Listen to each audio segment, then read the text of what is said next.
చదివా రెక్కల గుర్రాలుంటాయని నమ్మడానికి ఎంత బాగుందో. బాలమిత్ర కథలో చదివా పగడపు దీవులు ఉంటాయని నమ్మడానికి ఎంత బాగుందో. నా కోసం రెక్కల గుర్రం ఎక్కి వస్తావని పగడపు దీవికి నువ్వే నన్ను తీసుకెళ్తావని ఇక ఏనాటికి అక్కడే మనము ఉంటామని నమ్మడానికి ఎంత బాగుందో. నమ్మడానికి ఎంత బాగుందో. నువ్వే నాకు ముద్దస్తావని నేనే నీకు ముద్దిస్తానని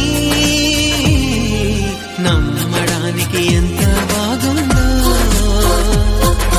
నమ్మడానికి ఎంత బాగుందో.